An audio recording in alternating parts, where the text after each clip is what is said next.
Mis amados hermanos de Comunidad Cristiana Redención y todos los que tengan acceso a este estudio, muy, pero muy buenas noches.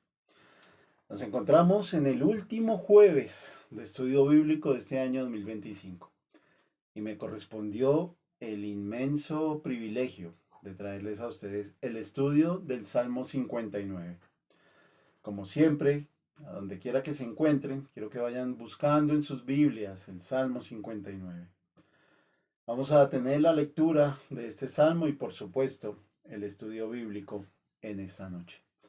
Pero como ya es costumbre en medio de todos los que ejercemos desde esta posición los estudios, vamos a iniciar orando al Señor. Vamos a clamarle a Dios porque nos dé sabiduría y entendimiento en medio de este estudio. Así que incline su rostro, hable con su Dios, hable con su Señor, que es lo que vamos a hacer en este momento.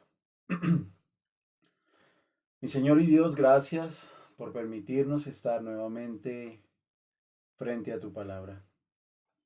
Sé que mis hermanos, Señor, tus hijos, la leen a diario, la escudriñan también a diario, Señor, pero en especial te doy gracias en esta noche porque me permites dirigir este estudio desde acá. Te suplico, Señor, que todo lo que tenga que ver con las cuestiones técnicas, con el sonido, con la imagen y el video, sean controladas por ti. Pero mucho más allá de eso, Señor, todo lo que tenga que ver con la exposición de tu palabra, con lo que dice en ella, con lo que tu Espíritu Santo inspiró en el escritor de este salmo, que la idea, Señor, principal del texto, que las ideas secundarias, que todo esto, Señor, que se va a exponer en esta noche, venga también guiado por tu Espíritu. Señor, desde aquí no quisiera decir alguna incongruencia, algo que esté fuera de lugar. Por eso te suplico que también, Señor, tomes mi mente, mis emociones, mis labios, Señor, mis palabras, mis pensamientos y que todo esto, Señor, vaya encaminado para tu gloria y para tu honra. Es lo que perseguimos, Señor, cada vez que hacemos un estudio de esta clase, que tus siervos, Señor, se comprometen, se ponen, Señor, en la tarea de hacer todo esto. Lo único que buscamos, Señor, es tu gloria, tu honra. Que tú seas reverenciado, Señor, en medio de tu pueblo. Y que la gracia de tu Espíritu, Señor, traiga sobre todos nosotros el entendimiento claro, diáfano, Señor, de todo lo que se va a estudiar desde aquí. Te doy gracias, Señor, por este año que culmina en cuanto a los estudios. Ha sido un privilegio, Señor, poder servir junto a mis hermanos, junto a tus siervos, los pastores, Señor, junto a mis consiervos en esta área, Señor, de la predicación. Ha sido para mí todo un honor, Señor, poder sentarme frente a esta pantalla y traer estos estudios para mis hermanos. Ha sido todo un privilegio para mí, Señor. Y aún en los momentos donde mi vida, Señor, no muestra todo lo que debería mostrar conforme a tu llamado, aún así has estado tú, Señor, con todos nosotros, apoyándonos, ayudándonos, trayendo bendición a tu pueblo y dándote la gloria a ti mismo, Señor, porque es todo lo que hacemos para ti. Gracias, Señor, por este Salmo 59. Te suplico que nos ayudes a adentrarnos en él y a entenderlo. Te pido, Espíritu de Dios, que traigas el entendimiento a nuestras mentes y que conforme vayamos adentrándonos en el estudio, todos nosotros podamos ir comprendiendo cada vez más y dándote la gloria por estas palabras de este salmo. Muchas gracias, mi Señor y mi Rey. Amén.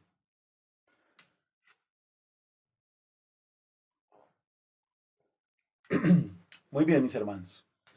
Vamos a la lectura del Salmo 59. Voy a estarle leyendo desde la Nueva Biblia de las Américas. Dice la escritura. Para el director del coro, según tonada de no destruyas. Mictán de David, cuando Saúl envió hombres y vigilaron la casa para matarlo. Verso 1. Líbrame de mis enemigos, Dios mío. Ponme a salvo en lo alto, lejos de los que se levantan contra mí. Líbrame de los que hacen iniquidad y sálvame de los hombres sanguinarios, porque han puesto emboscada contra mi vida, hombres feroces que me atacan. Pero no es por mi transgresión ni por mi pecado, Señor. Sin culpa mía, corren y se preparan contra mí. Despierta para ayudarme y mira. Tú, Señor, Dios de los ejércitos, Dios de Israel, despierta para castigar a todas las naciones.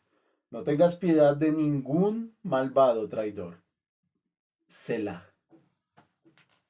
Regresan al anochecer, aúllan como perros y rondan por la ciudad. Mira, echan espuma por la boca, hay espadas en sus labios. Pues dicen, ¿quién oye? Pero tú, oh Señor, te ríes de ellos, te burlas de todas las naciones. A causa de su fuerza esperaré en ti, porque Dios es mi baluarte. Mi Dios en su misericordia vendrá a mi encuentro. Dios me permitirá verme victorioso sobre mis enemigos. No los mates, para que mi pueblo no se olvide. Dispérsalos con tu poder y humíllalos, oh Señor, escudo nuestro. Y a causa de las maldiciones y mentiras que profieren, acábalos en tu furor. Acábalos, para que ya no existan. Para que los hombres sepan que Dios gobierna en Jacob y hasta los confines de la tierra. Selah. Regresan al anochecer, aúllan como perros y rondan por la ciudad. Merodean buscando qué devorar y no se sacian, y si no se sacian, gruñen. Pero yo cantaré de tu poder.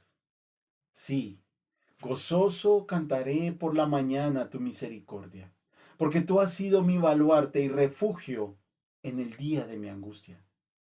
Oh fortaleza mía, a ti cantaré alabanzas, porque mi baluarte es Dios, el Dios que me muestra misericordia. Amén.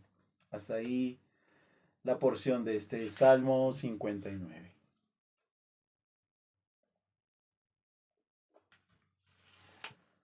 Antes de entrar de lleno con nuestro estudio en este Salmo, permítanme hablar de una situación que está ocurriendo de manera real. Está ocurriendo en nuestro mundo, en nuestro planeta.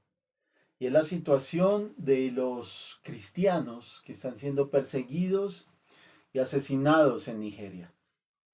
Según un reporte de la BBC, el grupo fundamentalista Boko Haram ha asesinado a más de 10.000 cristianos en los últimos años y ha quemado unas 18.000 iglesias. Ese es un dato no menor. El gobierno de Nigeria ha reaccionado en contra de estas noticias, diciendo que son una distorsión de la realidad. Pues según las cifras oficiales, los ataques no van dirigidos plenamente hacia ningún sector religioso. Ni cristianos, ni musulmanes, ni católicos están siendo atacados, dice el gobierno, sino que se trata de una guerra entre guerrillas. Muy bien, el gobierno dice que los ataques no van dirigidos hacia los grupos religiosos, sino que es una lucha por el poder de los territorios. Sin embargo, hace pocos días, si usted tuvo oportunidad de ver las noticias, vio cómo se registró el ataque de un grupo de 300 jóvenes en una escuela católica. Ellos fueron secuestrados, lo cual hace parte de una serie de secuestros y ataques masivos coordinados en todo el país, contra cristianos, católicos y musulmanes. Aquí hay una línea bien marcada en todos estos acontecimientos, y es que estos grupos, mis hermanos, atacan a los que son inocentes. Los terroristas van en contra de los inocentes. No puedo entender cómo puede haber un enfrentamiento legítimo entre alumnos, adolescentes o niños de un colegio en contra de hombres armados Eso no es ningún enfrentamiento por territorios, como lo dice el gobierno. Es un asedio criminal de los malos hacia aquellos que son inocentes. Y eso precisamente es de lo que nos va a hablar nuestro salmo de hoy. Es el asedio de los hombres malvados hacia alguien inocente.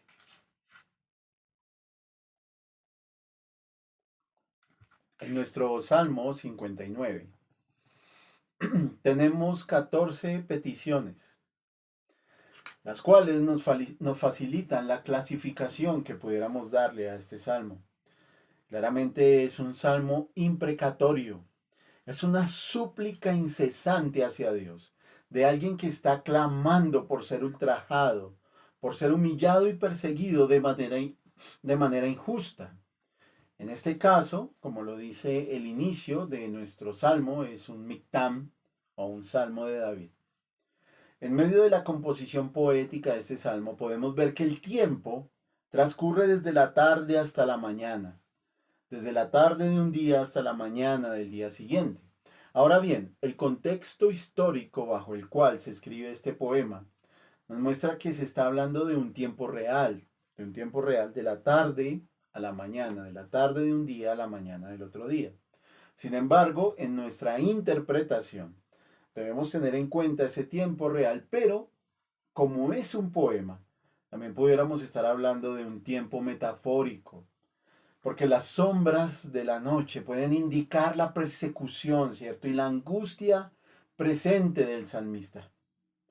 Mientras que el día puede verse como la victoria y la respuesta a las súplicas que David le está haciendo a Dios.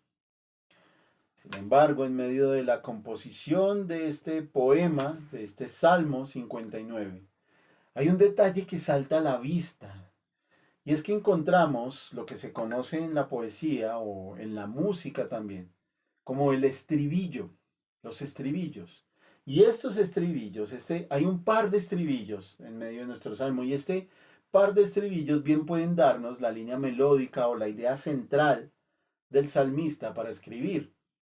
Ahora, tal vez usted se esté preguntando, bueno, pero ¿qué es un estribillo? Un estribillo es un recurso poético que consiste en un grupo de versos que se repiten. Lo común es encontrar un estribillo al principio e irlo repitiendo en cada estrofa. ¿Sí? No sé si usted recuerda ese salmo, bueno, se me escapa el número del salmo, pero es un salmo muy conocido, donde se dice una frase y después inmediatamente es, para siempre es su misericordia. Porque para siempre es su misericordia. Otra frase, porque para siempre es su misericordia. Y así, un estribillo muy recurrente, por ejemplo, que usaba el Señor Jesús en sus enseñanzas es de cierto les digo.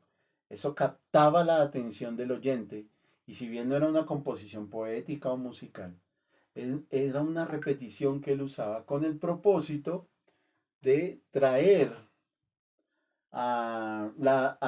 mejor la atención del oyente. Muy bien, aquí tenemos un par de estribillos, un par de esas repeticiones. Y nos va a mostrar, como les digo, la idea central o la línea melódica de nuestro salmo. Los poemas, tradicionalmente, que llevan este recurso literario del estribillo, lo hacen, como le digo, para darle el énfasis al mismo y llamar la atención de los lectores o de los oyentes. Los estribillos que encontramos dentro del Salmo 59 son los versículos 6 y 14, que nos hablan acerca de los hombres malvados que persiguen a David para matarlo, los cuales son comparados con perros salvajes o rabiosos, y ya vamos a ver por qué. Y también tenemos los versículos 9 y 17, donde el salmista equipara a Dios, hace un parangón, una comparación entre Dios y un baluarte. Un baluarte puede ser considerado como un muro que defendía a la ciudad y que habla obviamente de la protección de Dios sobre David. En ese orden de ideas podríamos decir que el énfasis del Salmo es que si bien los hombres malvados intentan destruir a David, que es inocente, él es inocente por lo que lo persiguen, Dios se mostrará como una defensa, como un baluarte, como un símbolo de seguridad ante ese ataque. Muy bien, otro asunto particular es que este salmo, como los últimos que hemos venido hablando, como el que habló mi hermano Arthur y también mi hermano Wilmer, nos dan en su composición un contexto histórico. De entrada, pues el escritor ya nos está mostrando qué fue lo que pasó, por qué vino a escribir este Mictam, este poema, y es el hecho de la narrativa que encontramos en el primer libro de Samuel, capítulo 19, para ser más exacto los versículos 11 al 17. La historia que se nos narra allí, ustedes seguramente ya la han leído. David puede escapar de Saúl, se va para su casa, lo vamos a ver ahorita más adelante. Él vivía ya con la hija de Saúl, con Mical, se esconde allí. Mical se entera del plan de Saúl para matar a su esposo. Básicamente lo que hace es esconder un muñeco, un ídolo casero que tenían ahí. Hace cuenta que David está ahí acostado, los hombres vienen a buscarlo. Ella dice, no, miren, está enfermo, no puede atenderlos. Ellos vuelven donde Saúl. Saúl le dice, no me importa, tráiganlo así sea en la cama, enfermo, aquí lo quiero, yo lo quiero matar. Los mensajeros vuelven otra vez a la casa de David, descubren el engaño de Mical. David ya ha tenido tiempo para huir y se encuentra a la mañana siguiente con Samuel, y Samuel es quien le da refugio. Pero esta historia, como tal, tiene un inicio en el capítulo anterior, en el capítulo 18 del primer libro, mejor, de Samuel. Toda la historia se desencadena debido a los acontecimientos del capítulo 18. ¿Qué pasa en el capítulo 18 del primer libro de Samuel? David provoca los celos de Saúl. No lo hace con ninguna intención, simplemente Dios está con él, se muestra como un guerrero. Ustedes recordarán el cántico de las mujeres, ¿cierto? Saúl mató a sus miles, David a sus 10,000. Tanto así que cuando Saúl escucha ese coro de las mujeres, dice, bueno, entonces lo único que falta es que le den el reino. Y empieza Saúl a tener celos de David. David sale en las campañas y la Biblia dice que el Señor cada vez estaba más con David, acabando con los territorios enemigos, con los filisteos. Y Saúl dice, no, esto no va para ninguna parte, esto no es bueno. E intenta matar a David. ¿Cómo intenta matarlo? Primero a través de sus enemigos, ¿cierto? Lo envía siempre a las batallas, pero el Señor estaba ahí con él. Incluso le da a su propia hija debido a una promesa por el hecho de haber traído los prepucios de los filisteos. Pero quisiera leerles una parte especial del primer libro de Samuel.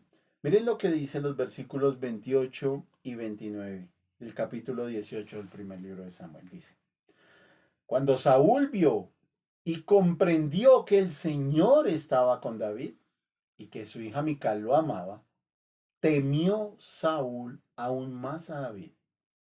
Y Saúl fue siempre enemigo de David.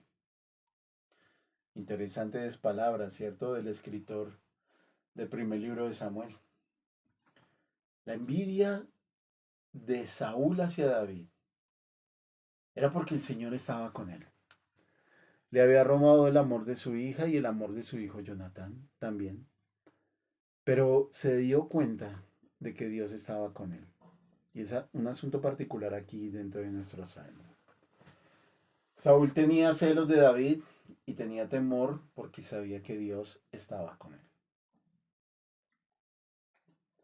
Después de esto, la narrativa nos muestra que aún Jonatán, o Jonathan, como usted lo quiera llamar, que se supone que iba a ser el próximo rey, intercede por David ante Saúl, ante su padre. Y eso hace que se incremente aún más el odio de Saúl hacia David. Intenta entonces matarlo con su propia lanza. Allí en la casa de Saúl, David logra escapar, huye ese día a su casa con su esposa Mical, como les relataba ahorita. Y esta mujer, a través de unos engaños, logra disuadir las amenazas de los mensajeros de Saúl, de estos hombres malvados. esos perros salvajes de nuestro salmo. La historia del primer libro de Samuel nos dice que David entonces se encuentra en la mañana con Samuel, quien es el hombre que representaba a Dios en medio de la nación. Con todo esto en mente, mis hermanos, con todos esos acontecimientos, David un día se sienta a escribir. Pero la intención que él tiene al escribir, pudiéramos resumirla en un párrafo sencillo.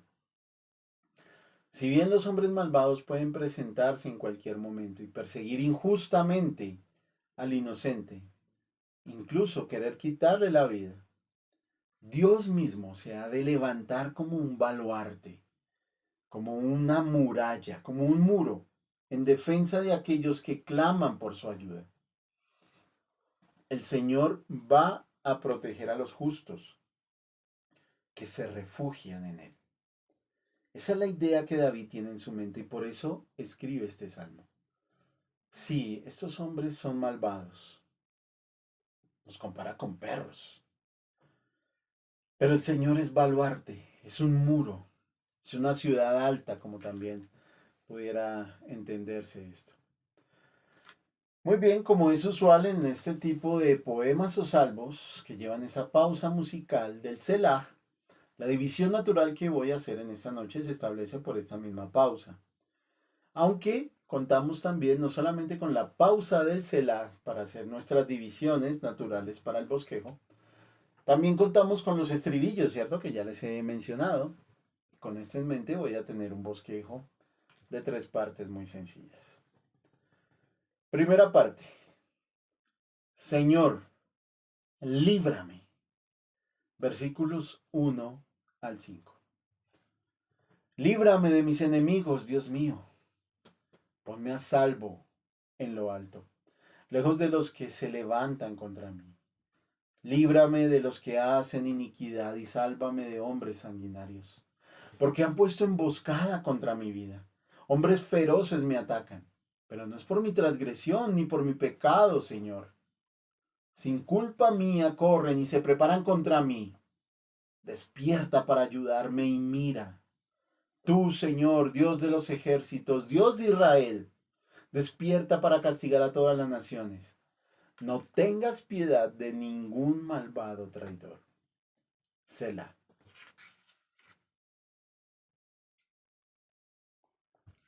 Cuatro peticiones tenemos ahí, en los 2 primeros versículos. Líbrame, ponme a salvo, nuevamente líbrame y sálvame. Según la composición de la escritura en el original, en el hebreo, estas peticiones hablan de una salvación física, más que una salvación espiritual. Básicamente es un pedido de auxilio, es un grito de auxilio. Es un pedido de protección. ¿Por qué? La hostilidad de los enemigos se muestra y se sugiere o se entona mejor en este poema, pronunciadamente por medio de 4 sustantivos que los describen muy vívidamente. Estos enemigos son los que se levantan contra el salmista, son hombres sanguinarios, son feroces y son malvados traidores. La descripción tan gráfica que David hace de sus enemigos nos muestra lo vívido de este poema. Esto quiere decir que su violencia es extrema y que poseen una gran hostilidad. Que si Dios no va a intervenir para ayudar a David, estos hombres harán lo que sea por acabar con su vida. Eso es lo que David está expresando allí. Pero luego de estos 4 imperativos, de esas 4 peticiones donde David pide la intervención divina, David nos muestra el motivo. Usa 3 imperativos más para hablar de lo que Dios debe hacer para salvarlo. Él dice, despierta, mira y castiga. Estos 3 imperativos o peticiones que David le está haciendo a Dios prosiguen, o son mejor continuadas, son proseguidas de un imperativo negativo. Le dice al Señor primero, despierta, mira y castiga. para luego decirle en un cuarto imperativo, no tengas piedad. No es que Dios le esté dando órdenes a David, usted lo sabe perfectamente. Es que David en su súplica le está pidiendo a Dios que por favor haga esto con sus enemigos. Es eso lo que el salmista está intentando hacer allí. El sustantivo usado para ponme a salvo, que conlleva la idea de estar arriba, estar demasiado alto para ser capturado. Pero es curioso cómo en el original este término o esta frase de ponme a salvo viene de la misma raíz que traduce baluarte o refugio, que lo encontramos en los versículos 9, 16 y 17. Me pareció muy curioso ver cómo en el relato histórico del libro de Samuel, del primer libro de Samuel, muestra que simplemente son mensajeros. Usted lo ve ahí en primero de Samuel 19:11. Son simplemente mensajeros, ellos van por David. Sin embargo, su maldad es evidente cuando Saúl exige que David sea traído aún en su misma cama. Versículos 14 y 15. Si fueran unos simples mensajeros del rey, ellos no se atreverían a llevar a David en su propia cama para que Saúl lo matara. No se dejen engañar por esa palabra.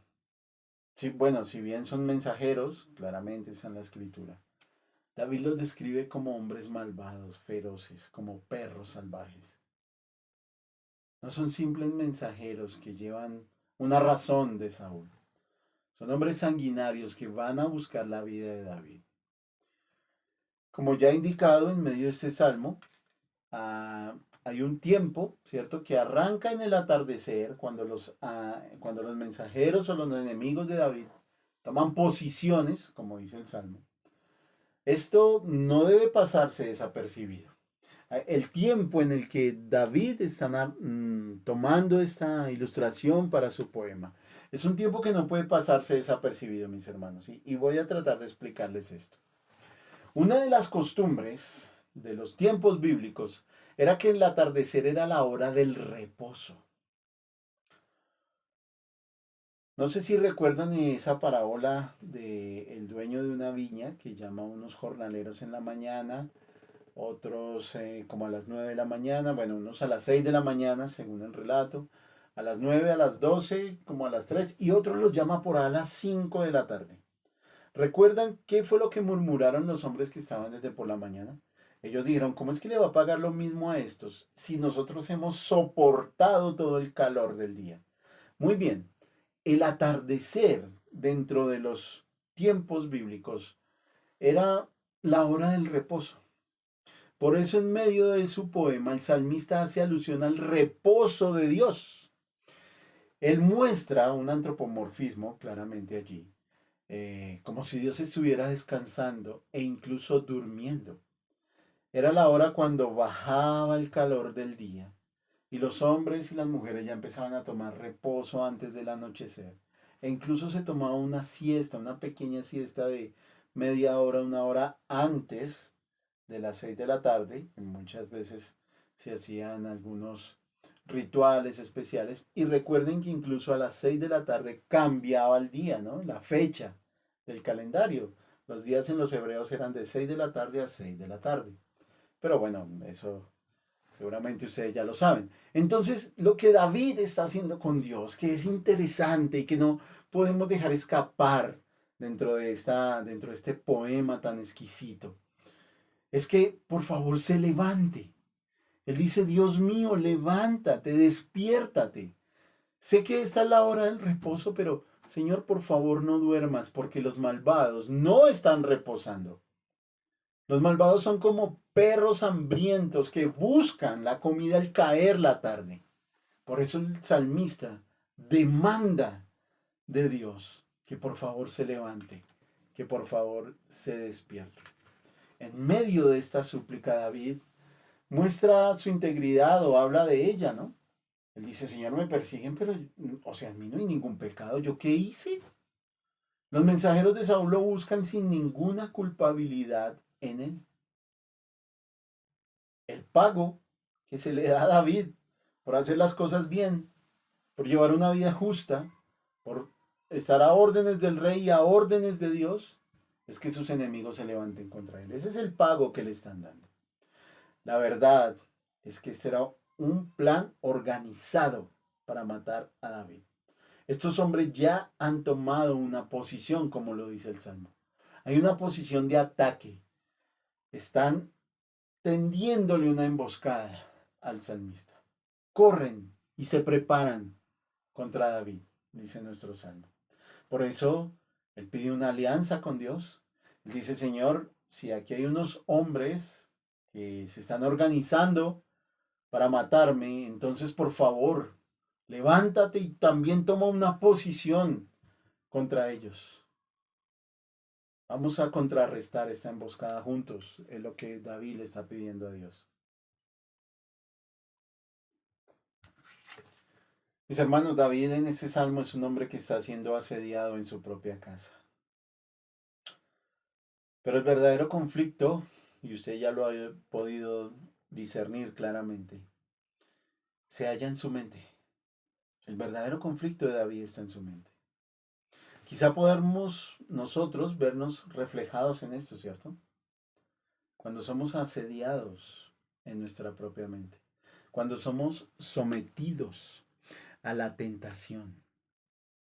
Cuando usted está solo o sola en su casa y los pensamientos le asaltan de repente. Cuando viene la aflicción o la persecución, cuando sentimos nuevamente la derrota del pecado, aún sin cometerlo muchas veces. ¿Y qué decir de esos pensamientos de culpabilidad? De cosas que Dios ya nos ha perdonado, de cosas que están en lo profundo del mar, dice el profeta, porque allí fue donde Dios envió nuestros pecados. Todos nosotros tenemos luchas con esos enemigos sanguinarios que intentan destruirnos y en ocasiones nos han perseguido injustamente. Nuestra súplica entonces debe ser, Señor, líbranos, porque dejados a nosotros mismos seremos fácilmente destruidos. Mis hermanos, la persecución está garantizada sobre aquellos que llevan vidas justas. No se olvide de eso. La persecución está garantizada sobre aquellos que llevan vidas justas. Se lo dijo el apóstol Pablo a Timoteo. Todo aquel que quiere llevar una vida piadosa será perseguido. Ni siquiera dice allí que el que lleva una vida piadosa, sino el que quiere llevar una vida piadosa. Es impresionante. Pero, ¿dónde y cómo encontrar la salida para esto? ¿Dónde hallar una respuesta en medio de esa persecución? Muy bien, parte número 2 de nuestro salmo. Señor, ven a mi encuentro. Señor, ven a mi encuentro. Versículos 6 al 13. Dice la escritura, regresan al anochecer, aúllan como perros y rondan la ciudad. Mira, echan espuma por la boca, hay espadas en sus labios, pues dicen, ¿quién oye? Pero tú, oh Señor, te ríes de ellos, te burlas de todas las naciones. A causa de tu fuerza esperaré en ti, porque Dios es mi baluarte. Mi Dios en su misericordia vendrá a mi encuentro. Dios me permitirá verme victorioso sobre mis enemigos. No los mates, para que mi pueblo no se olvide. Dispérsalos con tu poder y humíllalos, oh Señor, escudo nuestro. Por el pecado de su boca y la palabra de sus labios sean presos en su orgullo, y a causa de las maldiciones y mentiras que profieren. Acábalos en tu furor, acábalos para que ya no existan, para que los hombres sepan que Dios gobierna en Jacob hasta los confines de la tierra. Selah.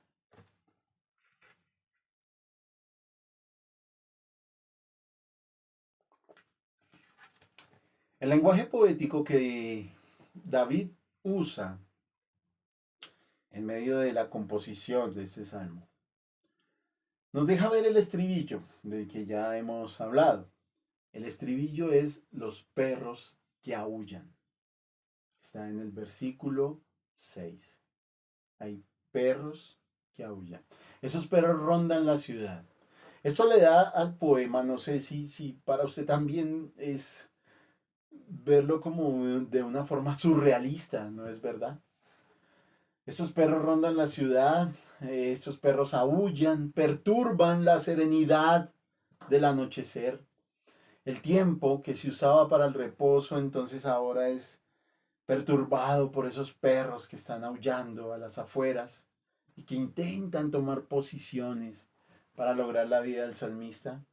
Cuando el calor va pasando y da como la entrada a la noche fresca de la antigua Palestina, estos perros aparecen de una forma tan perturbadora para acabar con la paz de aquellos que buscan el reposo. Pero hablemos entonces un poco de ese paso entre el día y la noche. ¿Usted se ha dado cuenta que cuando oscurece hay como una especie de cambio, ¿no? Un manto de oscuridad empieza a cubrir todo nuestro entorno? Y es allí precisamente donde aparecen estos perros hambrientos. Se muestran también como sanguinarios. Y eso nos recuerda el Salmo 22:17. Si puede buscarlo y leerlo más adelante. Porque allí nos habla de una jauría de perros que acechan al inocente. No solamente hablemos entonces del cambio entre el día y la noche. Hablemos de un asunto particular aquí también, mis hermanos. Los perros en el oriente son considerados como animales agresivos y peligrosos. Para los hebreos y sobre todo para los hebreos escritores de la Biblia, los perros no son tiernas mascotas como nosotros los tenemos hoy en día. Están muy lejos de ser una imagen así. Estos animales eran despreciados por ser impuros y por ello incluso aquellos que se dedicaban a la idolatría son comparados con los perros o se les da el nombre de perros.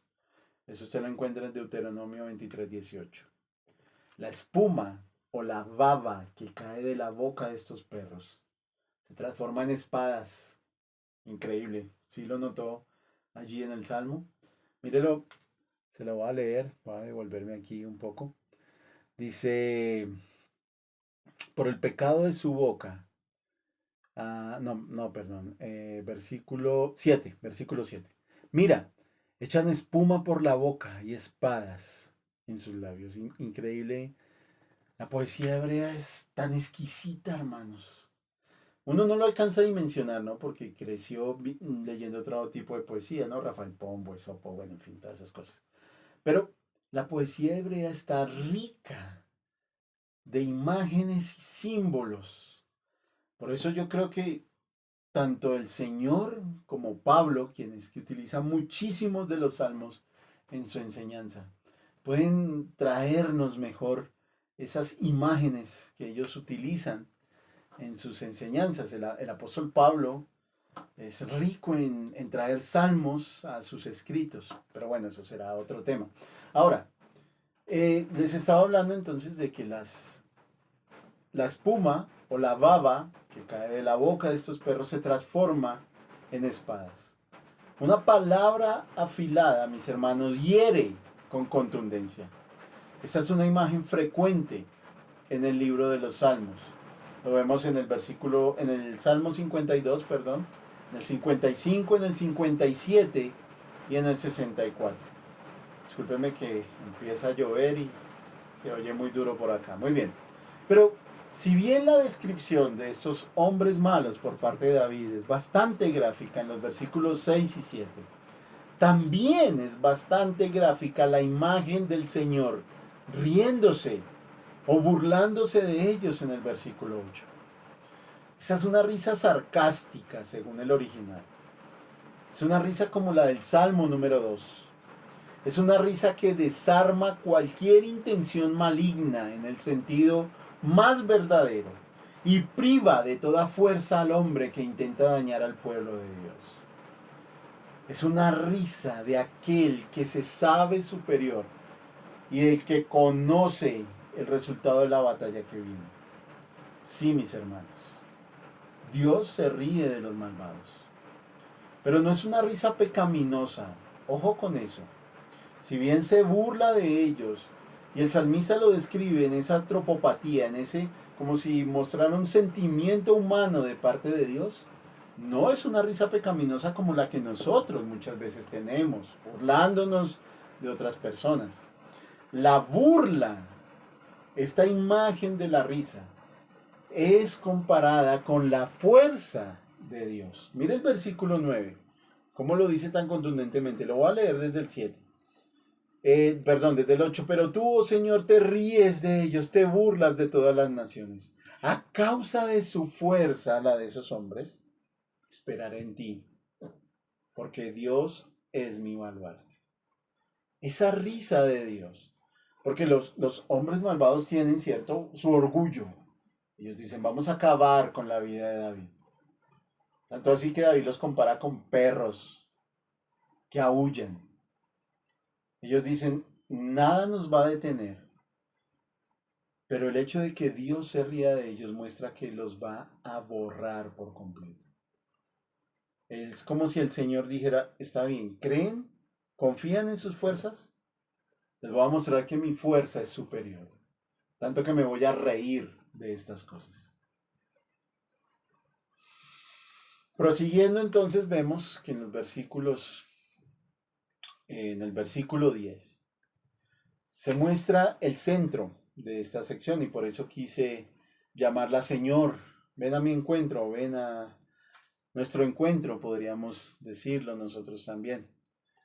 Es lo que David está expresando. Y el versículo 10 es como el centro de toda esta sección. Pues es Dios en su misericordia quien viene al encuentro de David. Y él lo sabe.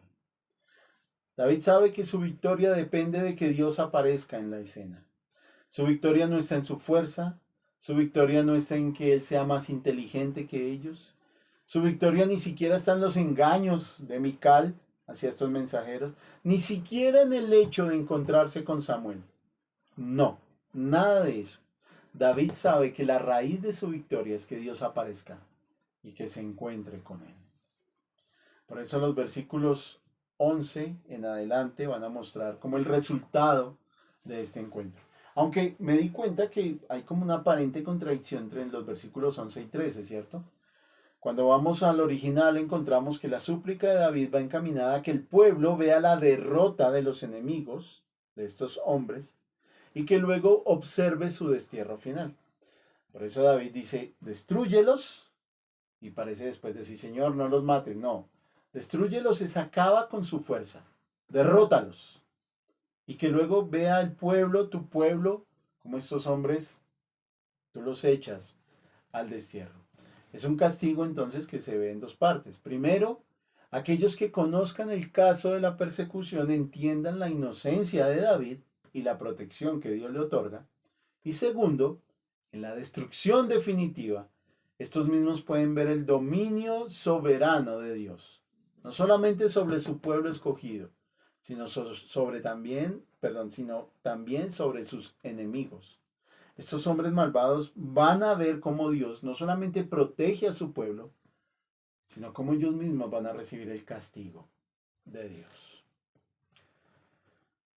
Mis hermanos, los hombres malvados tienen una gran herramienta en la palabra, ¿no es así? No sé si le haya pasado a usted, pero hay hombres elocuentes, alejados de Dios, y que intentan humillar al creyente. En esos momentos en que estos hombres se levantan contra Dios y contra su pueblo, es sabio esperar, es sabio callar. Las redes sociales es un caldo de cultivo, ¿cierto? Para que hombres inteligentes o eminentes hablen en contra de Dios y de su pueblo. Los burladores del pueblo de Dios están por doquier. Ellos se encumbran en sus propias ideas, lanzan todo tipo de palabras en contra de Dios. Son como perros cuya baba, cuya saliva se convierte en espadas de inmediato. Pero mis hermanos, nosotros debemos encontrar en Dios un verdadero refugio. Que Él venga a nuestro encuentro. Que Él esté con nosotros aún en esas discusiones. Es cierto, muchos dicen, no, Dios no necesita ser defendido. Pero yo creo que sí debemos hacer una defensa legítima de nuestra fe, siempre y cuando el territorio donde vayamos a la confrontación sea un territorio justo y la lucha sea legítima. Pero si usted tiene enemigos que se burlan de usted por su fe, mire, espere en Dios, tranquilo. A veces es mejor, mis hermanos, pasar por tontos y quedarnos callados ante las ignorantes sandeces que encontramos todos los días en nuestro entorno. Ante esas estupideces muchas veces proferidas por hombres que no tienen el más mínimo respeto de Dios. Estos burladores, como los llama Judas en su carta, mancillan lo puro, dice allí. Incluso los compara, ¿cierto?, con Satanás, o mejor, con Miguel, perdón. Y dice que Miguel ni siquiera se atrevió a proferir una palabra de maldición cuando disputaba con Satanás por el cuerpo de Moisés. Es mejor a veces guardar silencio, mis hermanos. Pasar por ignorantes, por tontos. Está bien, no opinaré de eso porque no sé. Es mejor eso y esperar a que Dios venga al encuentro, no solamente de nosotros, sino también de ellos. Porque, mis hermanos, la persecución está garantizada sobre aquellos que llevan vidas justas. La persecución está garantizada sobre aquellos que proclaman el Evangelio de Cristo. Pero Dios siempre triunfa sobre los malos y lleva al justo a la victoria.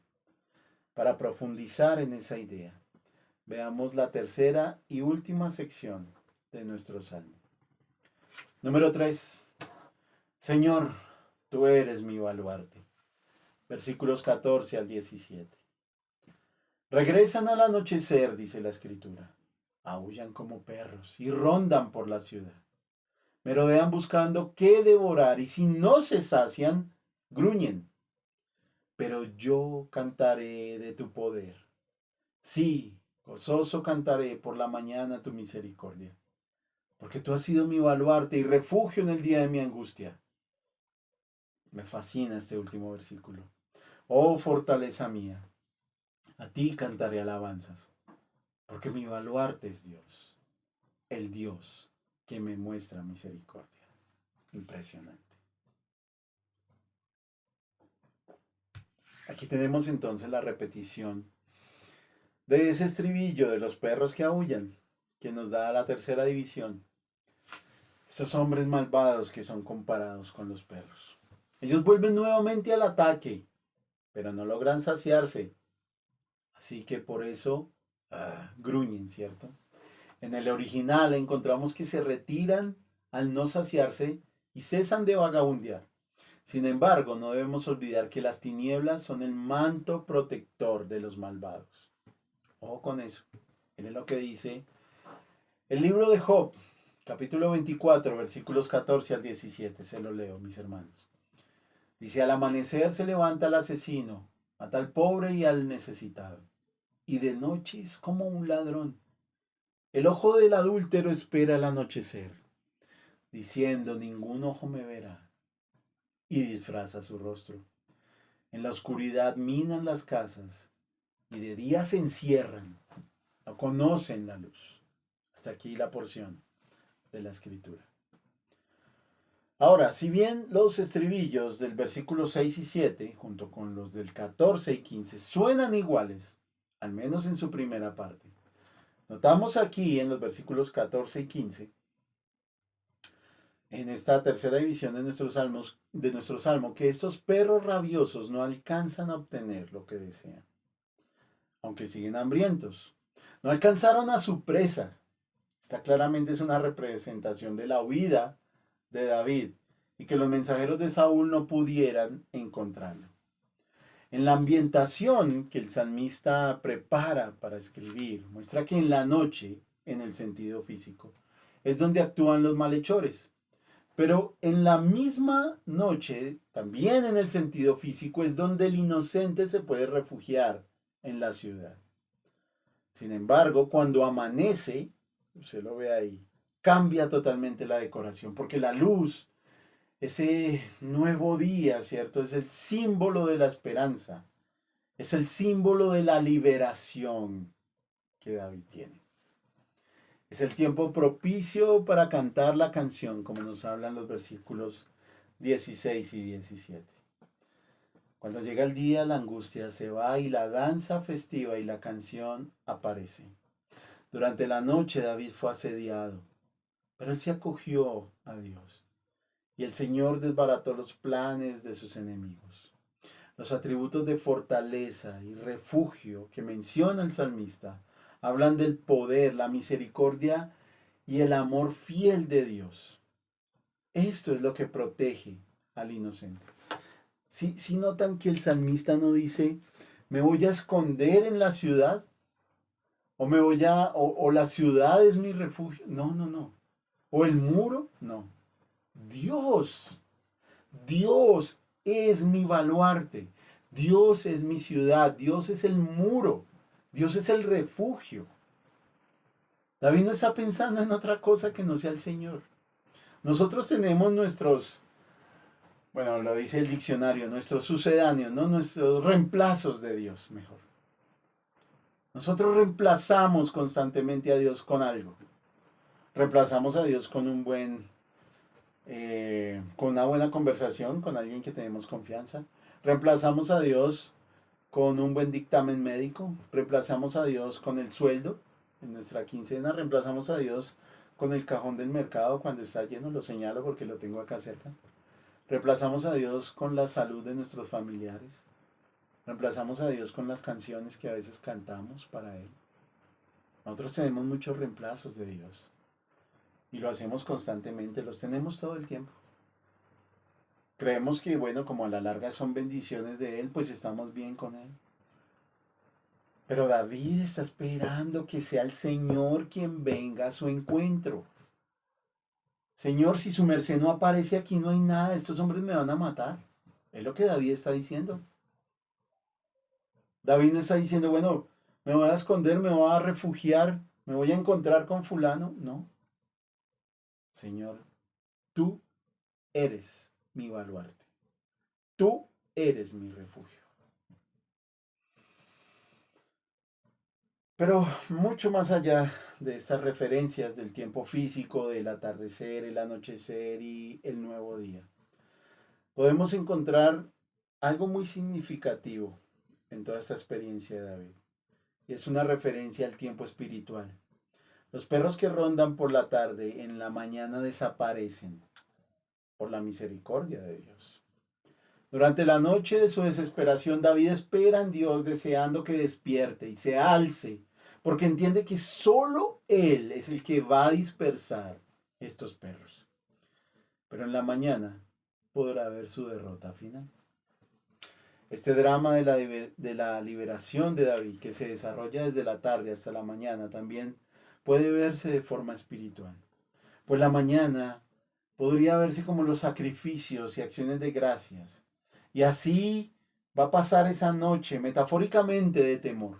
Todo eso habrá terminado. Los peligros impredecibles y predecibles representados mediante los perros callejeros son propios de la noche. Pero en el amanecer Dios los ahuyenta y el salmista agradecido alaba la misericordia de Dios. Las ideas repetidas de los versículos 9 y 17 expresan confianza y seguridad. Pero notamos una diferencia. En los versículos 9, antes del amanecer, mientras transcurre la noche, hay una transición. Él allí dice, Señor, esperaré, versículo 9. Y hay una transición al versículo 17. Ya no es esperaré, ahora es cantaré. Eso, más que cualquier cosa en este salmo, es una radiografía de nuestra misma condición. Mis hermanos, eso muestra quiénes somos nosotros. Esperamos y mientras lo hacemos, muchas veces con una fe que vacila, somos fortalecidos por el Espíritu del Señor.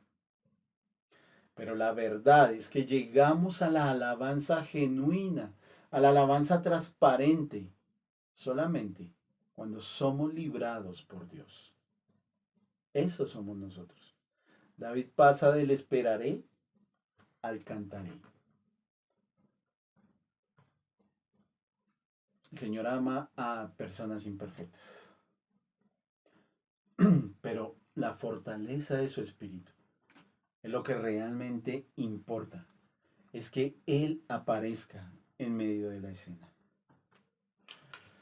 Todo esto me lleva a un pensamiento, mis hermanos. Perdónenme, sé que el tiempo me estoy extendiendo un poco más, pero perdónenme, es el último estudio del año. Todo esto me lleva a pensar a la promesa que Cristo le hizo a sus discípulos y por extensión a nosotros. Que cada vez que prediquemos el Evangelio, cada vez que llevemos el mensaje de salvación, habrá personas intentando disuadir este mensaje. Muchas veces atacarán nuestras palabras, otras veces nos atacarán directamente. Mire lo que dice Juan, capítulo 15, versículos 18 al 21. Dicen las palabras de mi amado Señor Jesús: si el mundo los odia, sepan que a mí me ha odiado antes. Que a ustedes, si ustedes fueran del mundo, el mundo amaría lo suyo, el mundo ama lo suyo siempre. Pero como no son del mundo, pero como no son del mundo, sino que yo los escogí de entre el mundo, por eso el mundo los odia. Acuérdense de la palabra que yo les dije: un siervo no es mayor que su Señor. Si me persiguen a mí, también los perseguirán a ustedes. Si guardaron mi palabra, también guardarán la de ustedes. Pero todo esto les harán por causa de mi nombre, porque no conocen a aquel que me envió. Hasta aquí la porción de Juan. Pero el Señor no solamente prometió persecución, dolor y amenazas, sino que también prometió su presencia con nosotros. Él prometió que iba a venir a nuestro encuentro, y eso es maravilloso. Miren lo que dice Juan capítulo 14, versículos 15 al 18. Si ustedes me aman, guardarán mis mandamientos. Entonces yo rogaré al Padre y Él les dará otro consolador para que esté con ustedes para siempre. Es decir, el Espíritu de verdad, a quien el mundo no puede recibir. Porque ni lo ve ni lo conoce. Pero ustedes sí lo conocen porque mora con ustedes y estará en ustedes. No los dejaré huérfanos, vendré a ustedes. Hasta aquí la palabra del Señor. Cada vez que la persecución viniera, Cristo prometió que estaría allí como un baluarte, como un refugio en defensa de los justos. Mis hermanos, la vida de David, al igual que la de muchos de nosotros, nunca fue fácil. Nunca.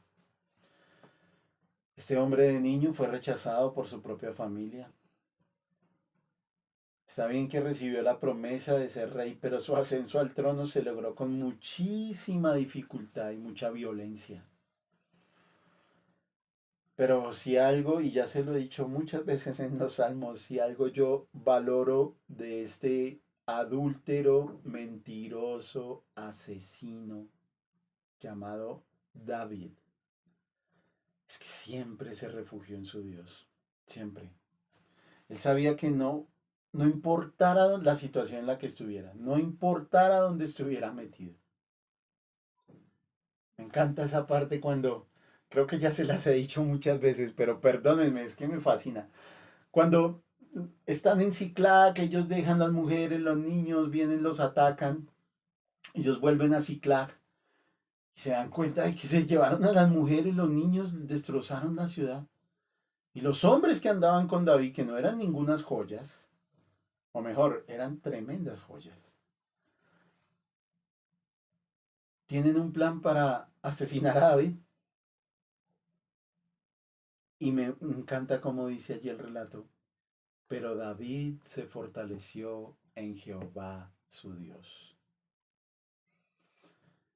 en la angustia, la dificultad, la persecución, Dios debe ser nuestro baluarte. Y debemos aprender eso, mis hermanos. Él es digno de nuestros mejores afectos, de nuestras alabanzas, de nuestras emociones más profundas. Él es digno de nuestro servicio.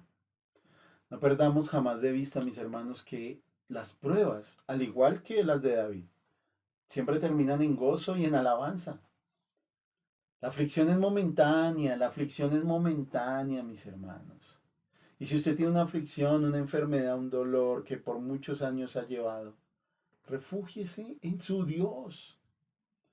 Y que al llegar la mañana, cuando pase la noche de los terrores y de los perros que aúllan, en la mañana usted pueda alabar, cantar, si quiere danzar, entonar alabanzas a su Dios.